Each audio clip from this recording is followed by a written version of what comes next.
So, the 2026 Formula One season was supposed to be the big reset, right? Well, after a 5-week break, the real reset is happening right now, in Miami. And trust me, it's gonna change everything. 5 weeks. No racing. One emergency meeting.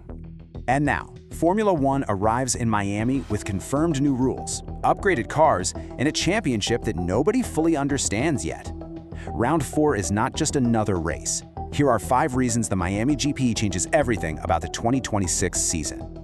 So what's the #1 reason for all this chaos? Simple. While all the teams were heads down, building their upgrades, the people in charge?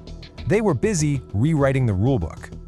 You see, after weeks of some pretty intense debates, we had a rush of urgent meetings between the FIA, the teams, and the drivers. And get this, the final vote to lock in the changes was held today, April 20th. Now, these are not small tweaks we're talking about. These changes are going to fundamentally alter how these cars perform on track. So what's the main problem they're trying to solve here? It's all about these dangerous closing speeds. Basically, the new cars force drivers to do something called lift and coast, where they ease off the throttle on the straights to recharge the battery. The thing that really forced everyone's hand was that huge crash Oliver Bearman had back in Japan, where he came up on a car that was going way slower. And here's the key. These brand new rules, they kick in for the very first time in Miami. So the big question is, with a totally fresh rulebook, who got it right and who got it completely, catastrophically wrong? Okay, so you've got every single team on the grid scrambling to figure out these new rules. But at the same time, the guy leading the championship, he's dealing with a totally different kind of pressure. We're talking about Kimi Antonelli, of course. After just absolutely dominating in China and Japan, he's now the youngest points leader in F1 history. He's been the hunter all season, but now he's the one being hunted. And he's walking into a circuit that's basically a concrete jungle just waiting to bite. You see, the Miami circuit, it pretends it's a real track, but it's a street circuit in disguise. The walls are so close you can almost touch them. Those high-speed corners are incredibly deceptive. And to make things even harder, it's a sprint weekend. That means the drivers get exactly 1 practice session. Just 1, and then bam, it's straight into action. Oh, and did I mention, Antonelli has never, ever raced here before. It's like Ferrari's boss, Fred Vasseur, said, "A new championship starts in Miami." And he's not wrong. Every single team is showing up with huge upgrade packages. The pecking order is about to get a complete reset. The cars we see on Friday, totally different beasts than what we saw in Japan. So, is this the weekend where the rookie sensation finally cracks under all that pressure? And that's what makes this so fascinating. You've got this amazing counter-narrative playing out.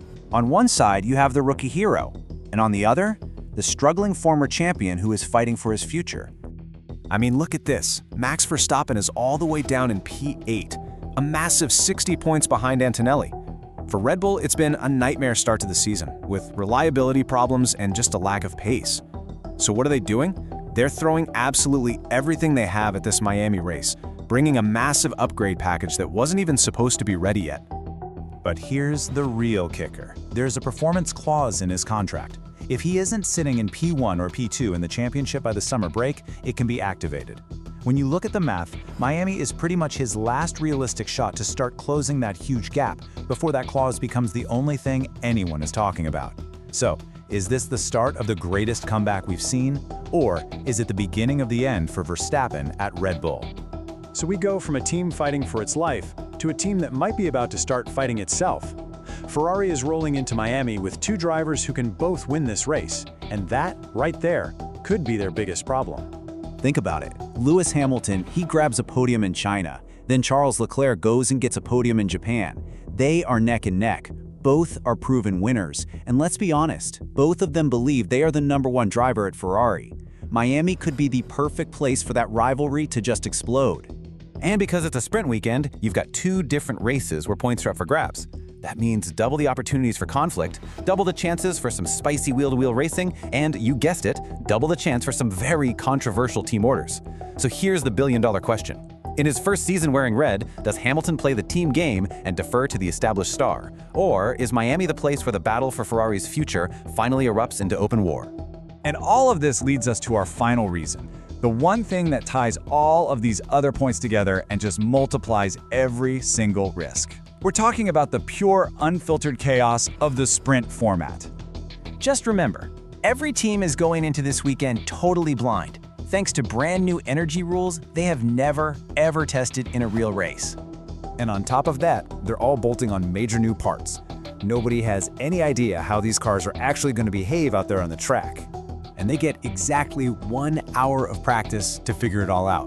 Before qualifying kicks off, one tiny mistake, one wrong setup choice, and your whole weekend is done. With this much uncertainty, is it even possible to predict what's going to happen? All right, you want a prediction? Here's a hot take for you. These new rules, they're going to help Mercedes the most. They cracked this whole energy management thing back in the hybrid era. So Antonelli wins the sprint. Verstappen, he'll finish P5, just enough to keep the critics quiet for another week. But here's the big one. Hamilton beats Leclerc in the main race, and by Sunday night, Ferrari has a massive problem on its hands. Go on, screenshot this. We'll talk again after the race. Miami is days away, and anything can happen. Which reason causes the biggest shock? Drop your prediction in the comments. And if you want F1 content that gets straight to the point, subscribe to PitCrew TV. The 2026 season continues now.